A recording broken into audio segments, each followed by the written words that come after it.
Mirana landing the kill. And they've also got the Aegis on top of Mirana as well. She's managed to kill the Roshan before they go in there. And now TP's out, so in the end there, unsuccessful engagement. Oh, wait a minute. Oh, how did I miss that? I'm freaking retarded. During that fight, during that Roshan attempt, ZSMJ actually takes the racks. Oh, no. So they trade an Aegis and a couple of kills there for a full rack. ZSMJ playing the Rat Dota game. LGD apparently as blind as me, did not TP back to defend it. As we see Brewmaster BK being up, now just going to BKB and actually TP out. They don't have a Chain Frost ult, doesn't matter, they got the physical damage. Just chop the Brewmaster to bits, they need to respond here. Do we have Exorcism up? Not for another 45 seconds. Chronosphere's up.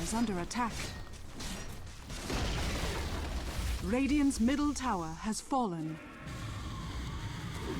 We'll see a Shackle come through, but the response is coming through from LGD now. They're going, alright, we got 2 down, let's death ball up and take this. Structures are fortified. Still got Chrono, Aegis up there on Mirana as well. Might have wanted it more on the death ball right now to help her try and ride out the first kill, because they pick her off before this Exorcism comes back up. It's going to be a pain in the ass.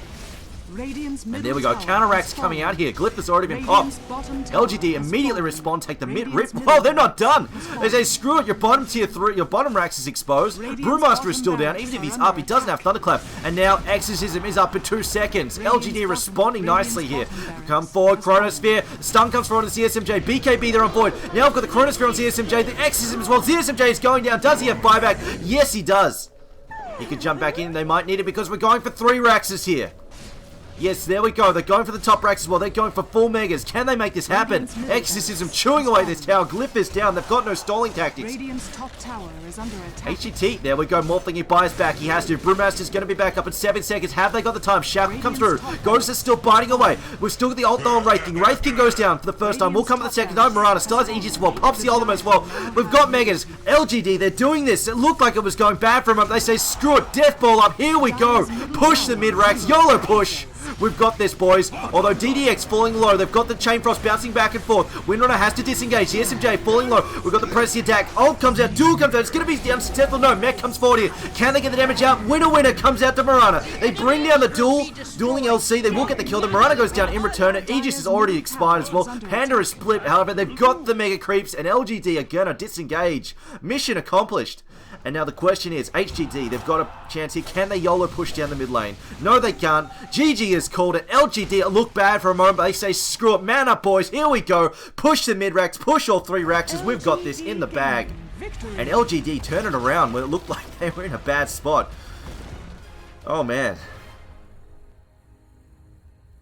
So this is, of course, the first game in a best of 2 series. LGD take the first one. The question is, can Hyperglory team turn this around and take the second game and tie this up 1 apiece? We'll see in just a moment. My name is Triumph Man. We're casting HGD versus LGD. Stay tuned. Game 2 coming up.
LGD-Gaming's turn to ban.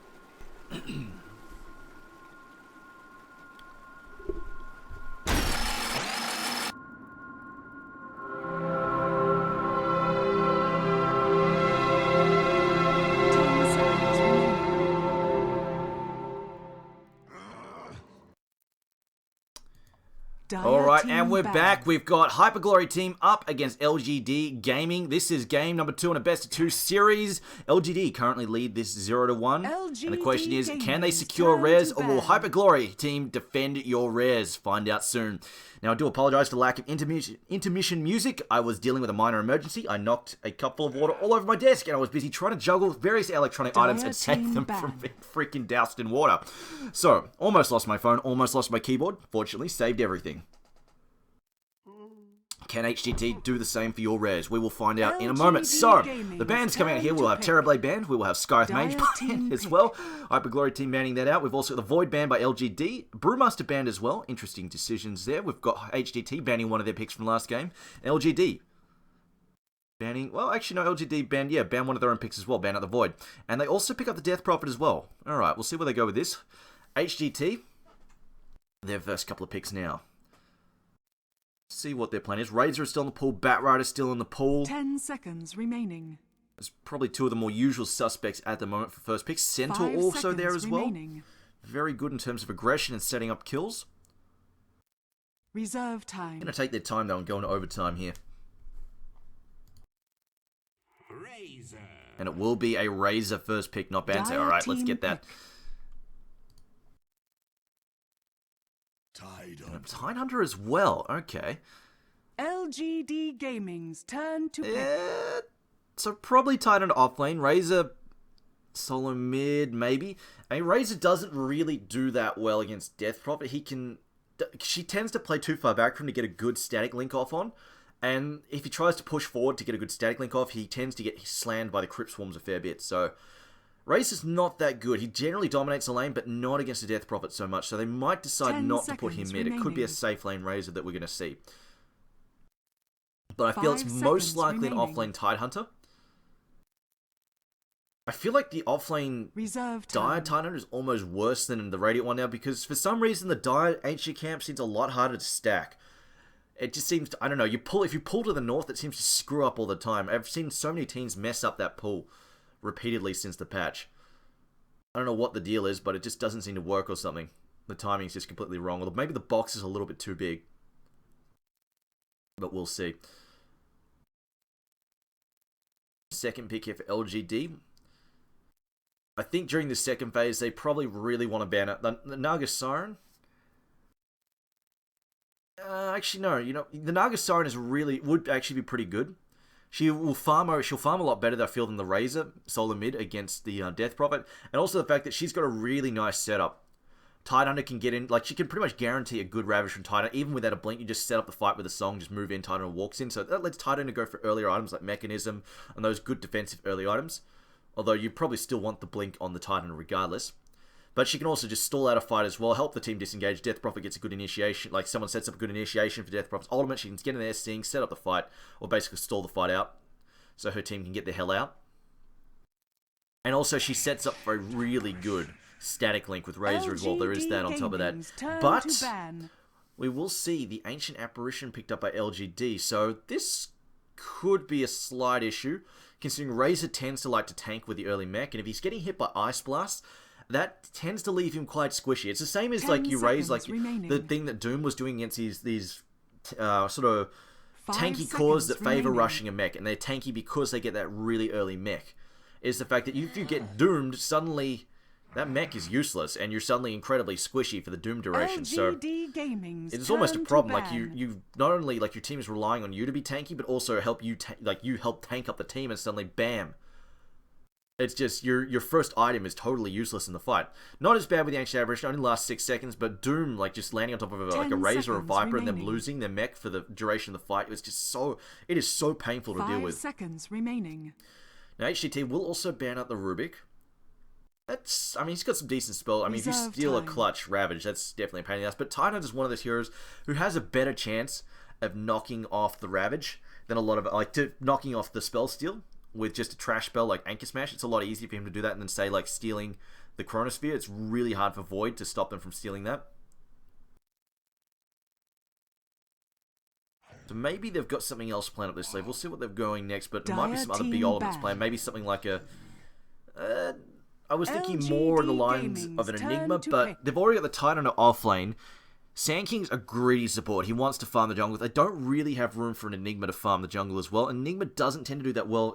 Enigma can lane, but he kind of sucks against Death Prophet because Crypt Swarm spam tends to really put the Eidolons at risk of just giving away bonus gold and XP. So I'd be kind of surprised if HDT went for an Enigma, but I mean, if you want Wombo combo, 10 seconds remaining.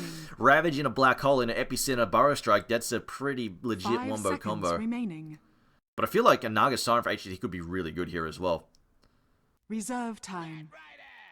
Could be really solid. I mean, it would really help set up the Sand quite nicely, but they are going to go for the Invoker. And in this case, I think this is a solid mid-Invoker. He deals with the Death Prophet fairly well, and the main thing is he can sit and farm that lane, and just sit on that lane all day, get maximum efficiency out of it, and then just fling Sunstrikes all across the map. And just help set up counter kill, help out on ganks, and also help defend against ganks, and just cause complete turnarounds to come out of nowhere. When you're diving someone, the last thing you want to have happen is just a Sunstrike come and smack you in the face. Suddenly you go, yeah, I can do this fight, and then suddenly, bam, you're missing like 300 health, and they just get the turnaround kill on you. 5 seconds remaining. And it's so upsetting.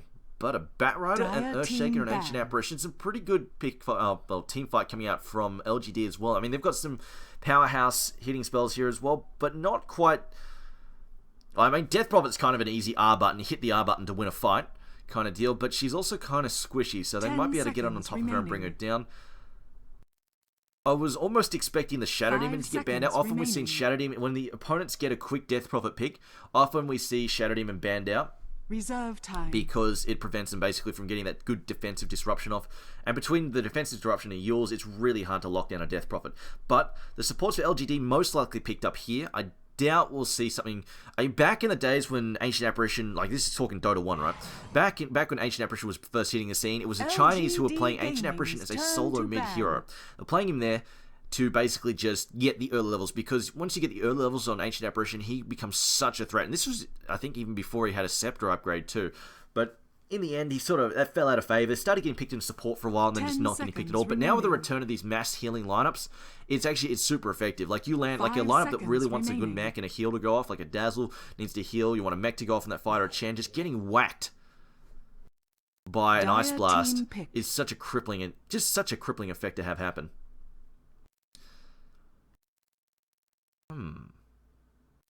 Lifestealer ban. Lifesteal is not a very common pick anymore. And I think it's just because we've seen those flashy mids tend to go away a little bit. Like the Queen of Pain, like something he was picked with like frequently, stuff like Queen of Pain just disappearing from the meta. And like Queen of Pain was such a good ganking vehicle for him to have. She has that core, like she has that blink ability straight away. You can just, as soon as you get some fast, you can go out and just get some cheap kills, and she brings the burst damage too. So she pretty much guarantees knocking someone down really quick. Whereas, I mean, we still see the blinking Brewmaster and stuff.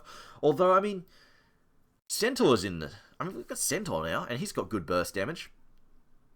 I feel like we should probably see more Lifestealer than we do. I suppose it's because maybe it's just the amount of Skyreth Mage we see. If he gets hit by Ancient Seal, it's just such a ball buster for him, losing the ability to knock out. Yeah, and the Silence from Death Prophet 2 is pretty upsetting as well. But still, the aggression factor from the Centaur that's in the game right now, I feel like could be a thing again. But still, it will be banned out. Disruptor also being banned? LGD-Gaming's turn. I mean, it can be okay as a pseudo mess up the Batrider. Like, he blinks in and tries to set up a fight and then immediately gets glimpsed back, which can, if he's not fast enough on the force stuff, can actually entirely mess up the lasso, because it'll glimpse him back and then break the tether on the lasso. But the final pick here will be Naga Siren, probably played as a core this game. And it will be the support Ancient Apparition and Earthshaker. It's good reset. The Rat Dota's there, and I think this gives him really good late game too. Razor is going to fall off a bit. Invoker's okay if he goes for the Exalt build with Alacrity. He can dish out some decent right click, but he's not in the level. Like, Naga Siren can dish out some really obnoxious damage during the late game, just with how farmed our illusions get. And heroes like Shadow Demon just can't get anywhere near them. It's actually quite upsetting. Oops, hang on.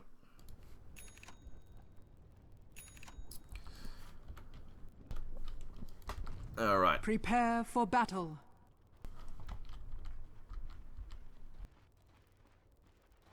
Invoker gonna... Oh, wait a minute. Looks like they might... The question is Invoker or the Razor gonna go top? Both started out with boots. It's a little unusual. I'm expecting it to be a Quas Exalt Invoker. I have not seen a Quas Wex Invoker in a long time, despite a few buffs here and there. I think mostly due to the fact that just Cold Snap is just kind of balls now, and he really needs that spell. Ancient Apparition bottom. This is fairly expected. They've got the dual supports down here backing up the Naga's Siren.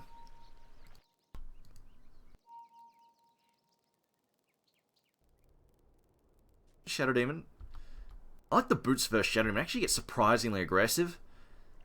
And you take a lot, like you take, especially at low levels, take a surprising amount of right-click damage out of those illusions. So a boostless support that gets caught out by that can actually take a lot of damage from them. Just when you like low level, like you're an Ancient Apparition, you have like no armor practically. Getting right-click by your own illusions is really just sucks. You see, Earthshaker throw out the stun there just to make sure that Tidehunter cannot get that rune. Will be a regeneration. Shadow Demon on the flip side though, just find a bounty rune. Gonna head up top. And this is... Oh, creep block coming out. This is a pretty rough lane. They've got the ability to set up a very easy Cold Feet proc. Between the Fissure and most importantly the Net, it's pretty much guaranteed that they can land a Cold Feet proc. So, Fissure block, Net, Cold Feet. This is going to be, even with Kraken Shell, this will be a fairly rough lane for Tidehunter. He could easily get caught out here. He has got the defensive ward out, so he knows they're doing the wraparound here behind him. And yeah, he's standing back. And probably at some point Earthshaker's probably going to throw down a ward somewhere and hit, look for this ward. And he's like, I like the placing here. He's going to screw it. We're not going to watch the rune spot. We're not going to be greedy. As we see the potential block up here. Tidehunter instant trouble. Riptide comes out as well. Here comes a Fissure, and there we go. They didn't even need the lockdown. Just the auto attack damage and the Fissure helping set that up. Chilling Touch does so much damage on 3 heroes, and throw in the fact that he's got negative armor from the Riptide as well. That's kind of painful. But I like the fact that he's put the ward down here, because if he tries to put here to check for the one that watches the rune spot as well, this should be out of range. Should be too far away. So just trying to make sure he gets maximum vision down here to see rotations and check his backside as well.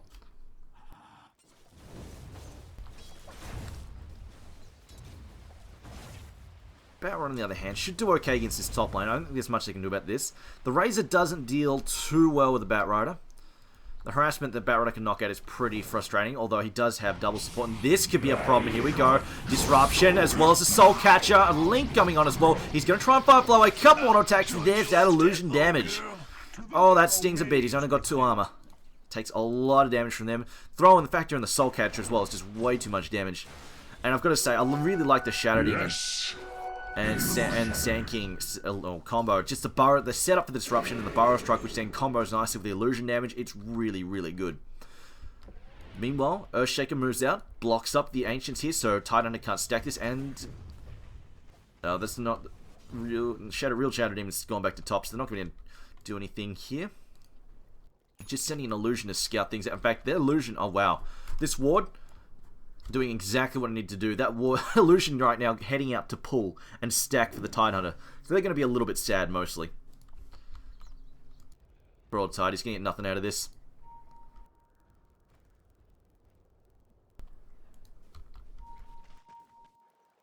It's an interesting ward position. It's just slightly defensive. Moving it away from the common spot here.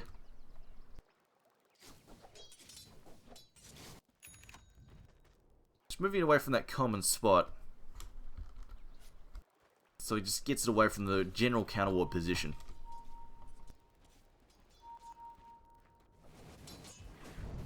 Doesn't quite give as much vision on it. It won't actually spot the TPs coming in as well, so there is that.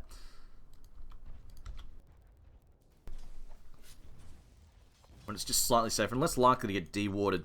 Now Tidehunter gonna Just wander around and he's probably hoping he can find somebody stacking, maybe get his hands on some of the neutral stacks there. And Batrider, speaking of stacking, Batrider is in fact doing that right now, just cleaning up these neutral camps because I think he's decided this top lane is too hard for him to deal with. And this is causing a lot of wasted time for Sankey. In fact, Sankey at this point in time should probably just go and stack and kill some camps. He's got one stack over here, but not a whole lot going on. Shadow Demon can maybe stack for him, and then he can clean him up with a Sandstorm. Still in a level 1 Sandstorm though, so he's not ready. And Titan now trying to stack again. I guess he decided to just mess that up the first time. Some stacking being done for Batrider as well. Meanwhile, Regeneration Rune spawning top. They will spot this out though, I think. Yeah, both teams have a ward up here, so this rotation has been spotted, and Batrider actually teleporting into this. He knows they're there. So, yeah, and they ping it out again. This is actually pretty dangerous, but he's going, okay, no, this is pretty smart, though. He's just gone immediately aggroing the creep into the trees, so they shouldn't be able to get him. This might be too difficult for them. Yeah, he's just going to go up the high ground and go, yeah, you can't get at me. I'm just going to play it safe here. Well, Sankey, oh, actually, Sankey might have overextended here, maybe. He's got no backup now, but the Firefly will wear off, so Sankey should be okay. He can, of course, just Sandstorm his way through this. Meanwhile, bottom lane, one more attack. Net comes out, pots up, but a couple more hits here. The pot won't be enough to save him. Down goes the Tidehunter. Have my flesh. Where is your abyssal HDT god losing when another you kill need- there. Slight advantage in gold. Not much in the XP department as well. Razor finds the early phase boots. Not going for tread. Oh, that's interesting. We normally see treads on a Razor, just to help tank him up. He most means he might go... ZSMJ might decide he's too squishy with just phase boots and might go into early drums. In this case, he won't go straight for that scepter or something. Or mech.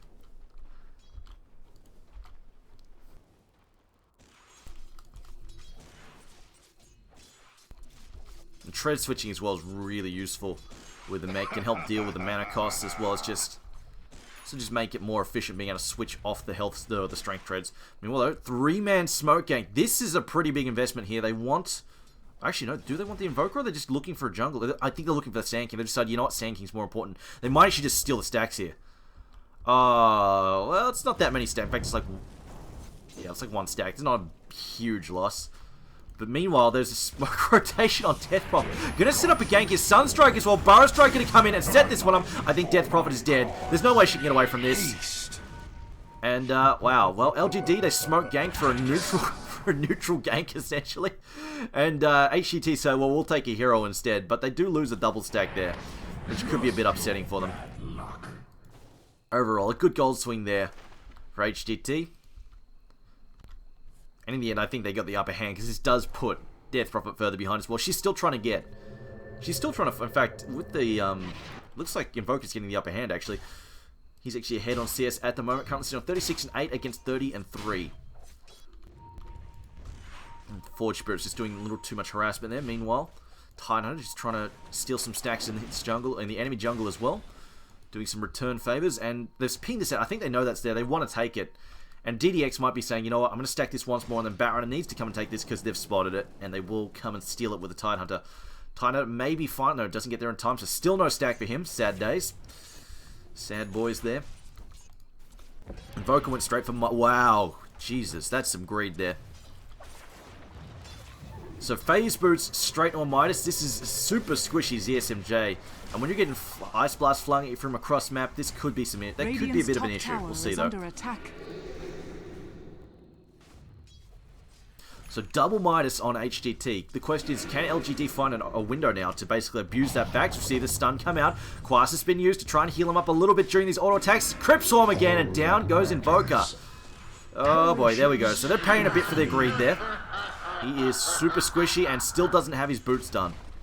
So super squishy and super slow. Dire's middle tower is and can under LGD, attack. if they get some early blinks here on the Earthshaker, or that's not looking likely at this point in time, and Batrider, maybe they can take a lot of early towers and just snowball out of control and just find this window where they're still trying to get these Midases to pay for themselves. Yes. Dire's middle tower is under attack.